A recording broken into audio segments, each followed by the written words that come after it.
All right, so this, I believe, is the very last brand new lesson that we do of the year.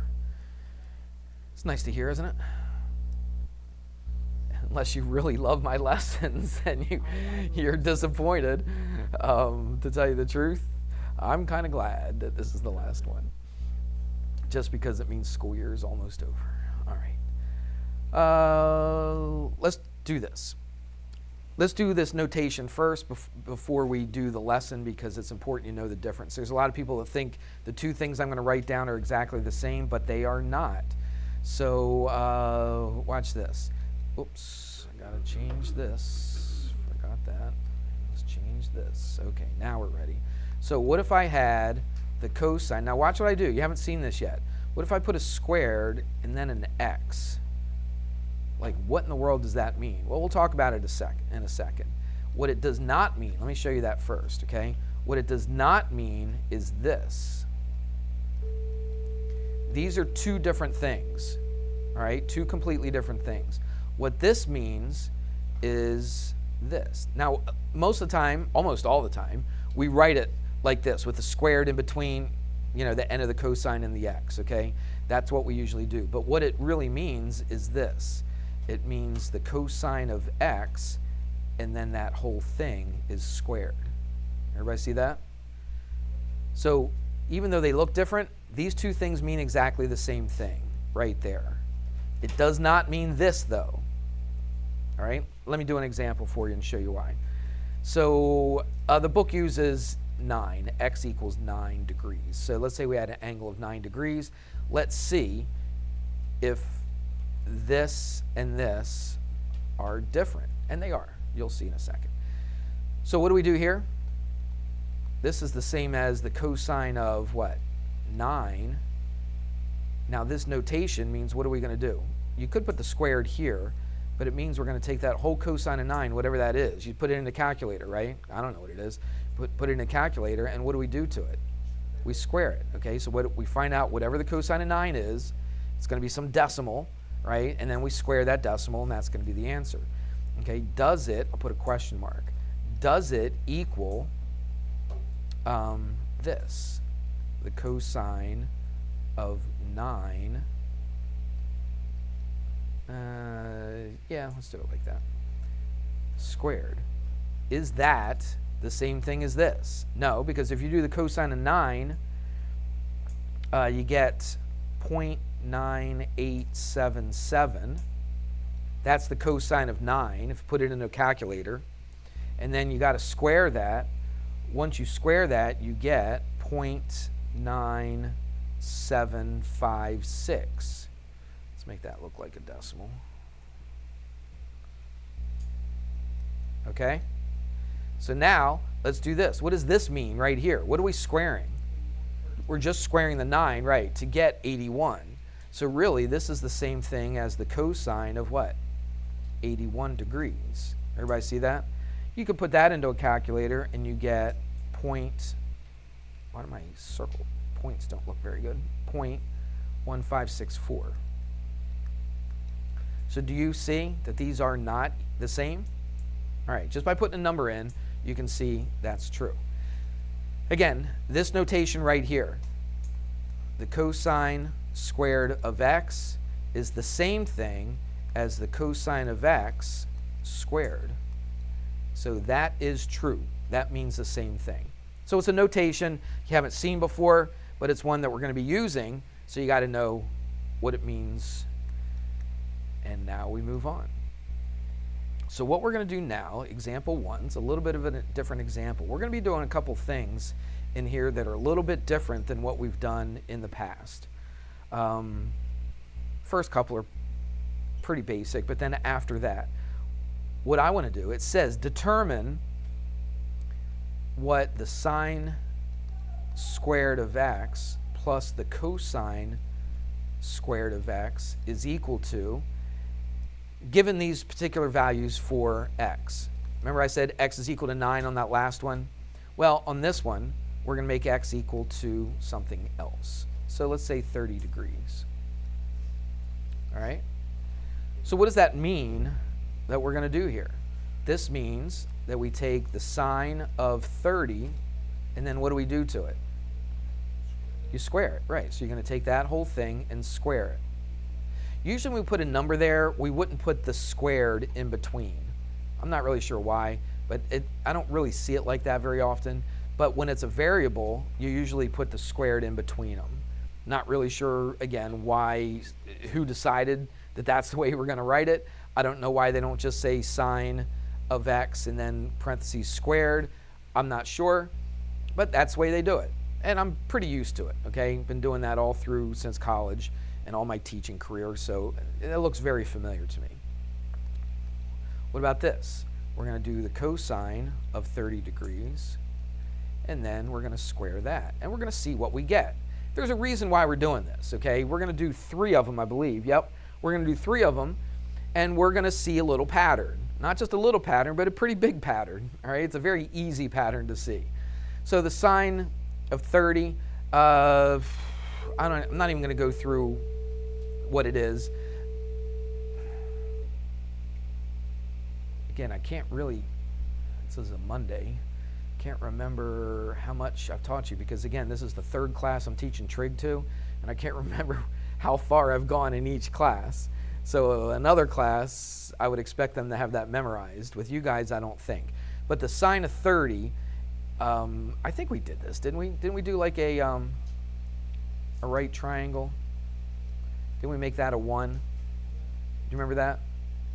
Okay, so if this was 30 degrees, it's a 30, 60, 90 triangle. The hypotenuse is 1. What's the short leg? It's a half. What's the long leg? It's the square root of 3 times the short leg. So it's square root of 3 times a half, which would be the square root of 3 over 2. This is the part that we've done that, right? Yes, we have, absolutely. We've done 30, 60, 90 triangles. We've had tests on it, quizzes on it, and everything. The one thing I don't remember if we did or not is talk about this is going horizontally. So like if this was a point, let's say you had a x and y axis. Everybody see this? Okay, if that was a point, where would that point be? What would the ordered pair of that point be? Well, you went over this far and you went up this far. So what's the x part of this?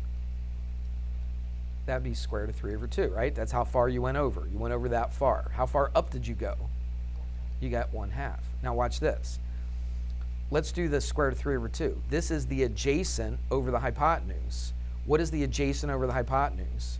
That's cosine, isn't it? Right? So the cosine of 30 degrees is equal to what? Adjacent over hypotenuse. What's it equal to? Square root of 3 over 2. You guys following or just in a zone? Or zoned out, I should say. I don't know. Let's take a look at the next one. Let's take the sine of 30 degrees. The sine of 30 degrees would be what? The opposite over the hypotenuse. So what would the sine of 30 be? It'd be 1/2. Everybody see that? So let me show you something. Again, I don't even know if they do this. Let me look at my lesson. Yeah, I don't even think they do this in this lesson, but it's good for us to see. So look at your ordered pair. Your cosine, watch this. If you had an ordered pair xy, right? xy. Which one corresponds to the x? Cosine of 30, doesn't it? Right? Because that goes along horizontally, that's the x. So the x is equal to that, the cosine of 30. What is the sine of 30? That's your what? That's your y. So check this out.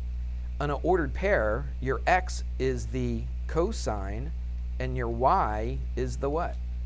Is the sine. All right? So you could write an ordered pair as cosine sine. All right, I'm giving you a lot of extra stuff there. You could always just plug this into a calculator. All right, but we're on a roll. I figured I'd show you a little bit more. This is the last time I'm going to show you something brand new, so I figure I might as well give it all to you, right? So what is the sine of 30 over here? What's the sine of 30? It's a half. So what are we going to put? 1/2, and then what are we doing with that 1/2? We're squaring it. And what do you get when you square a half? Get a fourth, okay? Plus, what's the cosine of 30? Square root of 3 over 2. And what are we going to do with that? We're going to square it. So let's square that. Can we do this in our head? What's the square root of 3 squared? If I square a square root, I just left with a 3, right? Cancels out the square root. But I also got to square the bottom, so 2 squared is 4. What's 1/4 plus 3/4? 4/4, which is a 1. Everybody see that? All right. We're getting somewhere with this, I promise. All right, let's get rid of this because I want to put some other stuff in here. So that's part A. Part B says x is 45 degrees. Again, that's one of our special triangles, isn't it? So let's take a look at that. Tell you what, let's draw it this way.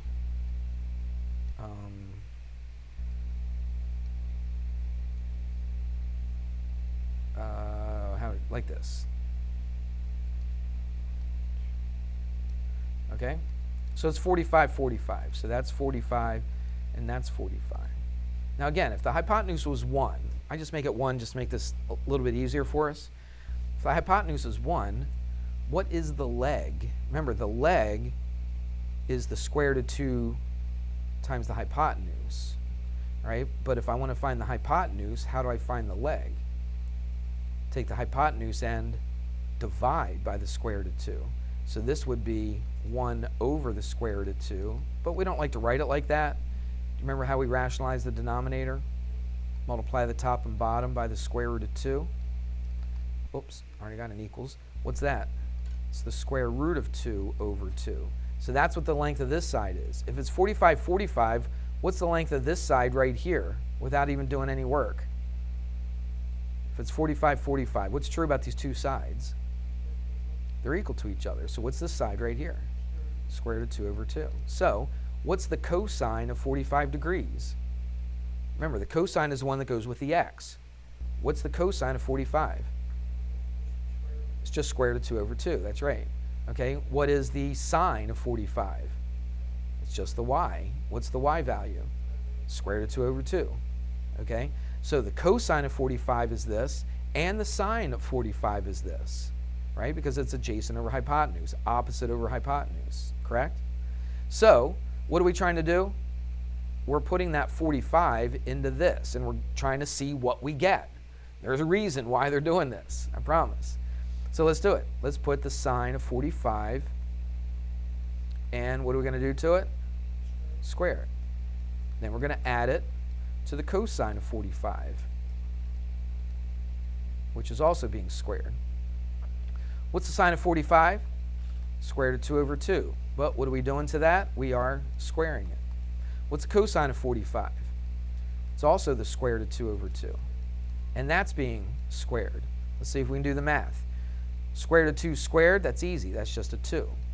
2 squared is 4, which is a half. What's this? Same exact thing, isn't it?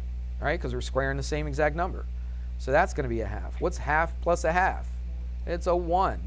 Do you see a pattern developing here? Yes. All right, so when you take the sine squared plus the cosine squared, what's that going to equal? It's going to equal 1. Not just the same, it's 1. It's actually a 1. I could do it again, and they have another one. They say x is 75 degrees. This is not one of our special ones, so we would have to put it into our calculator.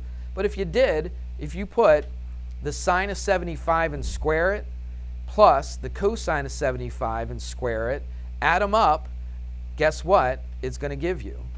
It's going to give you a 1. All right, I'll save you the trouble. It is. Doesn't matter what number you put in for sine and cosine. If you square them and then you add them up, you're always going to get a 1. All right? If you think about it, think about that right triangle that I just drew. And again, it doesn't matter if it's a 45, 45, 30, 60, doesn't make any difference. Do you remember what I said is true about the x?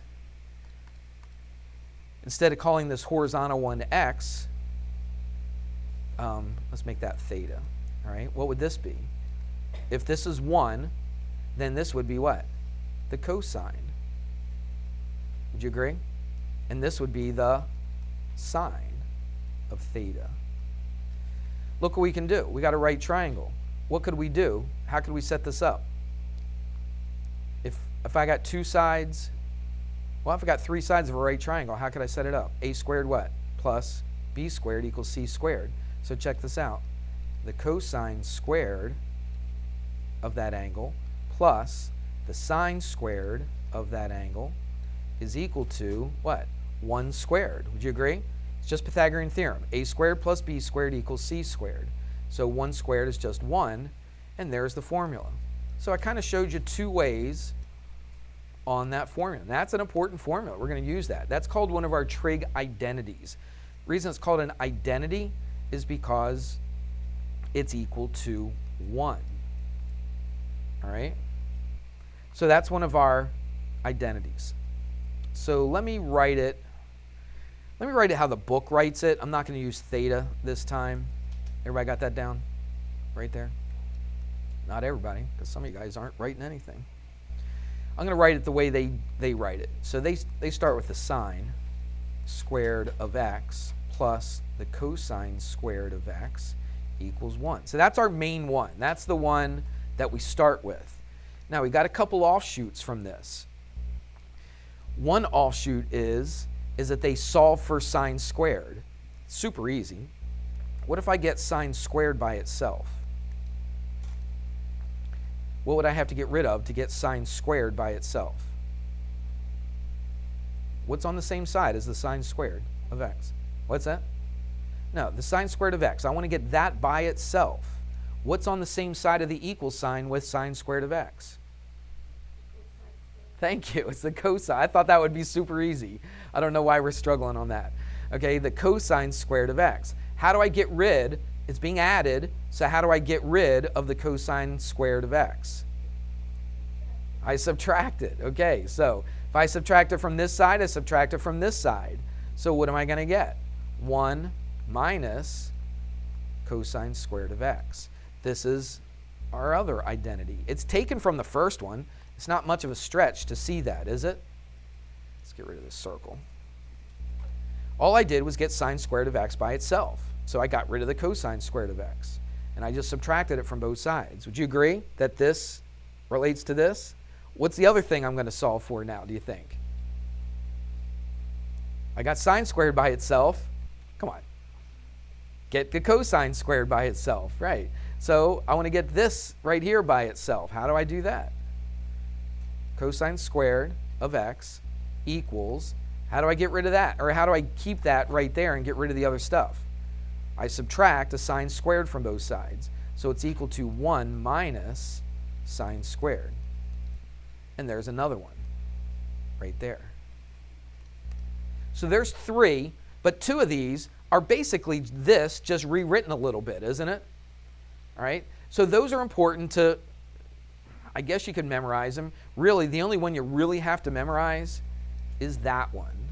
Because this, all I did was what? How did I get sine squared by itself? I just got rid of the cosine squared. How do I get cosine squared by itself? I just get rid of the sine squared by subtracting, right? So really, these two are just a different way of writing the first one. Okay, but the first one's the one that's super important. Those are called Pythagorean identities. All right, let's write that down.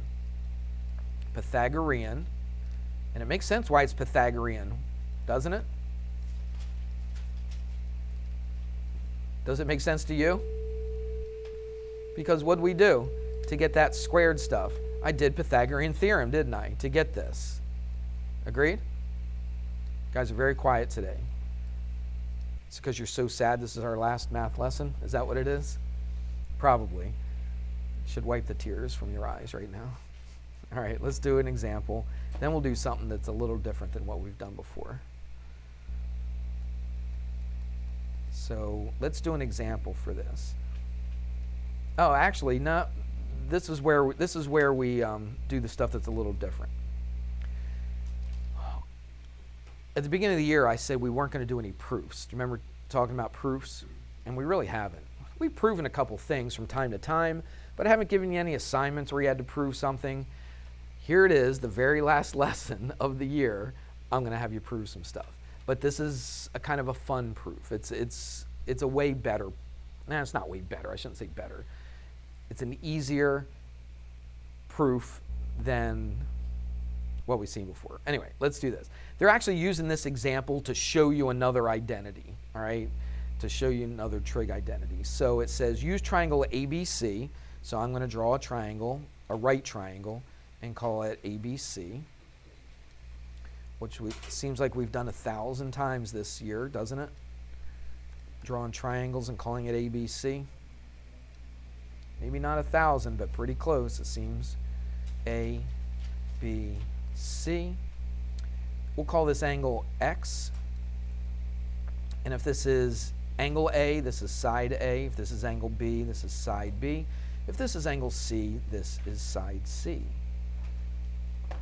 All right, we're going to do a little bit of what we talked about just a few minutes ago. Let's take the sine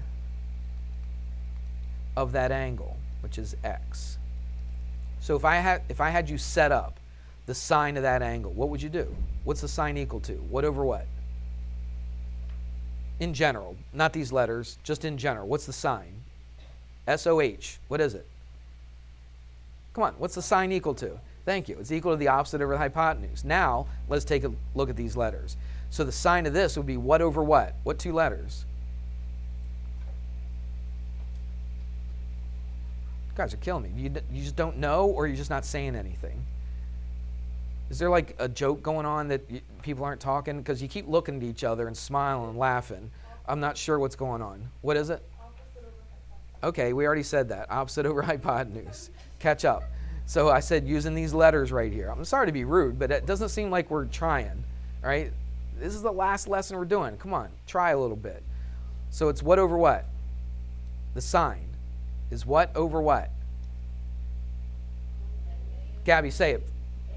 A over C. That's right. It's the opposite over the hypotenuse. So it's A over C. All right, let's do the same thing with the cosine. So if it was the cosine, what would it be? What over what? Use the letters. B over C. It's adjacent over hypotenuse. B over C. Correct? B over C. What if I ask you to find the tangent? What's the tangent equal to? What is it? A over B, yes. A over B. Opposite over adjacent. So that'd be A over B. But watch this. I want to show you a relationship between these two and the tangent. You thought the tangent was just the third of the, just one of the three things. It actually relates to the sine and the cosine. So tangent, let's see, how did I write that? So how could I get an A over B out of this right here? Well, if I did this, watch, A over C, and I divided it by B over C, let's see what I get. What's that? Let's do it down here. What's that going to give me? A over C times, instead of divide, what do we do with fractions? We multiply by the reciprocal. So what is that? C over B, correct? Look what happens. The C's cancel. Look what I get. I get A over B. So when I took the sine of X divided by the what? What was that one? The cosine of X. What did I end up with? I ended up with A over B, which is the what? The tangent, all right? And that's really, really important. I'm going to go a little quicker since you guys really aren't answering me that much. So watch. The tangent of X is equal to, is that rain? Is it? Oh. All right, so watch. The sine of X over the cosine of X. Now that's super important. You probably never even saw the relationship between those before, but now we do. So the tangent of an angle is the same exact thing as the sine over the cosine of that angle. So whenever you see sine over or I should say it this way, whenever you see tangent of something, you can always write it as what? Sine over the cosine. So again, I put it in a box, super important. let's talk about a couple other things. I got to squeeze this in a short period of time, so at least you got the video, and I think the audio is working this time. So let's talk about this. They're called inverse trig functions, or this book calls them reciprocal trig. I think they call it ratios. Okay? I'm just going to show you what they are, all right? We have a word called a secant. We've used that word before, didn't we? When we had circles and it went through the circle, we call it the secant. There is a relationship between that, but we shorthand it like this. We just use the first three letters, just like we did for sine, cosine, and tangent.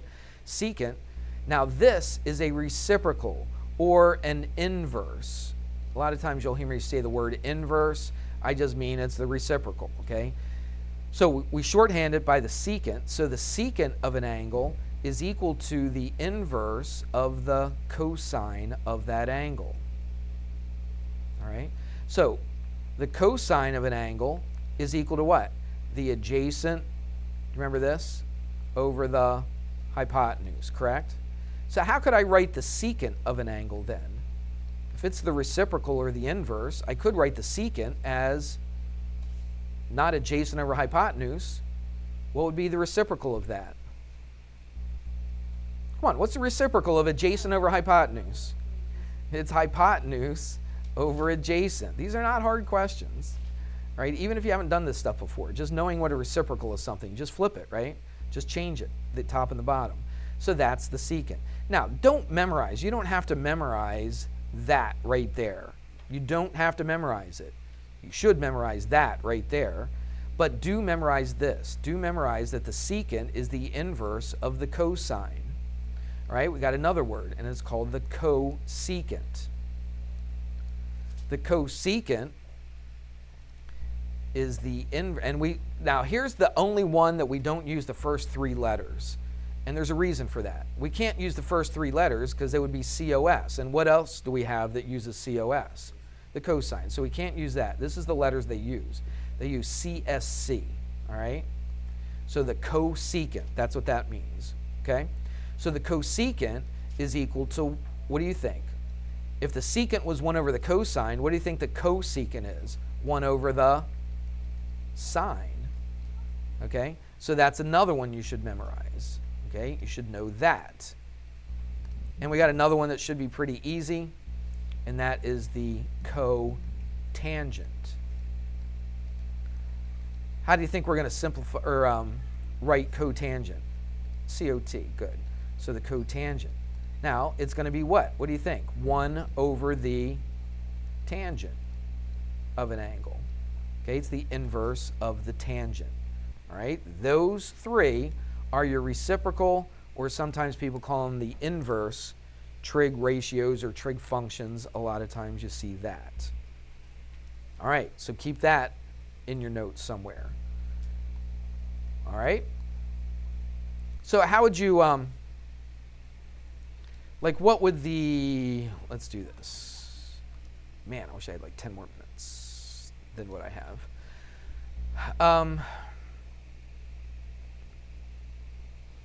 What if I said, what is the secant of 60 degrees? Well, I don't memorize the secants, okay, but I should know what the cosine is. So what is this? It's 1 over, whoops, let's try and make this a little bit better. It says 1 over the cosine of 60 degrees. We talked about that earlier, the cosine of 60 degrees, and it's 1/2. So it's 1 over 1/2. What is 1 over 1/2? 1 over 1/2? You guys are not acting like you usually do today. I don't know what's going on. What's the inverse of a half? It's 2. Thank you. It's 2. So anyway, if somebody asks you what the secant of 60 degrees is, it's 1 divided by 1/2, right? So instead of 1 divided by, what can we do? 1 times the reciprocal. 1 times 2. It's 2. All right, I'm going on. I can't teach you that. That's middle school stuff, just reciprocals and that kind of thing. Anyway, let's go to an example. I might teach a little bit more of this tomorrow. I don't know. Yeah, I probably will be able to teach some tomorrow because I broke this lesson into 2 lessons, right? So the stuff that I'm going to start right now, I think we might do a little bit more tomorrow. So I think I only have time to do this one. So here's your proof, okay? You are going to prove that the sine of x times the secant of x is equal to the tangent of x. So I kind of lied. Didn't lie on purpose, so it's not really a lie. But I will teach a little bit more of this tomorrow, so we'll have a little bit more new stuff. But we have to, all right? So what we do is this. You see this a lot. The first time I ever saw this, I was in college. So look at you guys. What grade are you in? 9th grade? First time I saw this stuff, I was in college, all right? And you guys are in 9th grade and you're seeing it now, all right? So that's pretty cool. So what we do you see how there's a couple things here and only one thing here? We take the one that looks more complicated, right, with more stuff in it, and we try to reduce it down so that it equals this. That's our proof, all right? So what we're going to do is we're going to take this and we're going to try to break it down if we can to make it look like that, all right? So let's do it. What about the sine? The sine, you can't really break it down. Right? The sine is just the sine, cosine is just the cosine. Now, tangent is something. What's tangent? It's what over what? Look in your notes. What's the tangent of something? No, not adjacent, using sine and cosine. Using sine and cosine, what's the tangent equal to? Don't use opposite. I said use sine and cosine. It's sine over cosine. If you look in your notes, you'll see it right there, okay? So, but I'm not going to mess with this right now. But I do know that the tangent is equal to what? The sine over the cosine. Keep that in the back of your mind, okay? So let's do this. I can't really break down sine of x, but I can do something with the secant of x. We just did it. I'm not going to flip it up. You got it right in front of your nose, right? What's the secant of x equal to? 1 over the cosine. Do you agree with that? We're not going to mess with the x. I'm going to keep the x, I'm not going to mess with that right side, that tangent of x. I'm going to keep it right there. I'm just going to work this as far as I can, and then I want this to eventually look like this. Okay? So that's what I'm doing on this proof. All right, so the secant of x is 1 over the cosine of x. That actually helps me. Have you started seeing it yet? Now, if I multiply those together, what do I get? I get the sine of x times 1, which is just what? Sine of x. What do I get on the bottom? 1 times the cosine of x is what? The cosine of x. All right, we just talked about it like 15 seconds ago. What is the sine of x divided by the cosine of x? It's the tangent of x, isn't it? So, look what we did. We took this thing, we broke it down, right? We simplified it, and we made it look like that thing over there. So we just did a what? A proof. We just proved that the sine of x times the secant of x is equal to the tangent of x. How did I do that? I took the side that looks a little more complicated. The sine of x, I can't really do anything. I can't break that down any further, but I can take the secant of x, because I learned just a minute or two ago, I learned that the secant of x is 1 over the cosine of x. They're being multiplied together, so I multiply the top, which I'll get the sine of x. I multiply the bottom, cosine of x. Now I take a look at it, and you're like, oh, we just talked about this a handful of minutes ago. What is the sine over the cosine? That's the same thing as the tangent. Look what we just did. We made that left side look like the right side, and that's our proof. And that's the answer. It's not just the tangent of x in the circle is the answer. It's that whole process. This whole process is your answer, okay? And that is our first trig proof. We'll do a few more of those tomorrow, okay? So I gave you, I don't think you have any of those to do on this homework. I don't think so. So 1 through 16 you're doing tonight. You're going to do some more tomorrow, and the stuff we do tomorrow will probably be more like this, all right? So tonight, it's 1 to 16. and it's section, what is it, 12.5. And of course, it's the first part, so we'll call it part A. All right, so it's your next to last new homework assignment, okay? We'll put it that way, all right? Might be your next to last assignment this whole year, unless I think of some other things I can give you to do, all right? So there it is, 1 through 16. Do as many of those as you can. You should be able to do them all, okay? I don't think any of these are on 1 to 16, all right? But do them, and you should be good. Watch the video again. Watch somebody else's video, all right? Apparently I put people to sleep, so watch other people's videos, and you might actually stay awake. What's what? I can't hear you. You're like whispering. Some of them don't have sound. Yeah, we talked about that earlier. Only one doesn't have sound. But this one will.